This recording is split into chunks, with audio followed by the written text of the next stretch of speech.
શાહરુખ ખાનની red chillies એન્ટરટેનમેન્ટે issue કરી notice job વેકેન્સીની છેતરપિંડી અંગે ચેતવણી આપતા કહ્યું, અમે કોઈ વેકેન્સી બહાર પાડી નથી. શાહરુખ ખાન અને ગૌરી ખાનની પ્રોડક્શન કંપની રેડ ચિલીઝ એન્ટરટેનમેન્ટે એક નિવેદનમાં ઓનલાઈન નોકરીની ખાલી જગ્યાઓ માટે છેતરપિંડીની ઓફર્સ વિશે ચેતવણી આપી છે. હાલમાં જ શાહરુખ ખાનના પ્રોડક્શન હાઉસ રેડ ચિલીઝ એન્ટરટેનમેન્ટમાં વેકેન્સી હોવાના સમાચાર સોશિયલ મીડિયા પર વાયરલ થઈ રહ્યા છે.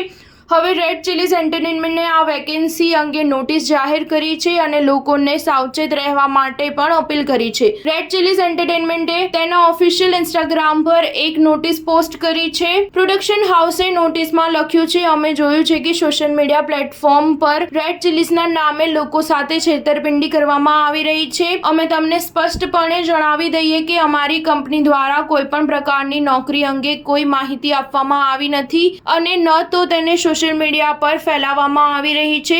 જો કોઈ ખાલી જગ્યા બહાર પાડવામાં આવશે તો તે અમારા ઓફિશિયલ એકાઉન્ટ પરથી સીધી શેર કરવામાં આવશે. આ રીતે રેડ ચિલીઝે નોકરીની ખોટી અફવાઓને નકારી કાઢી છે. હકીકતમાં તાજેતરમાં આપેલા એક ઇન્ટરવ્યૂ દરમિયાન શાહરુખ ખાને સિનેમેટોગ્રાફર સંતોષ શિવમને કાન્સ ફિલ્મ ફેસ્ટિવલમાં પ્રતિષ્ઠિત પેરે એન્જેનિક્સ એક્સેલન્સ એવોર્ડ જીતવા બદલ અભિનંદન પાઠવ્યા હતા. શાહરુખ ખાનનો તેને અભિનંદન આપતો એક વિડીયો સામે આવ્યો છે, જેમાં ફિલ્મ કિંગની સ્ક્રિપ્ટ તેના ટેબલ પર રાખવામાં આવી છે. આ ફિલ્મમાં તેની સાથે તેની પુત્રી સુહાના ખાન પણ જોવા મળશે. સ્ટાર ન્યૂઝ 7 હંમેશા સચ્ચાઈની સાથે.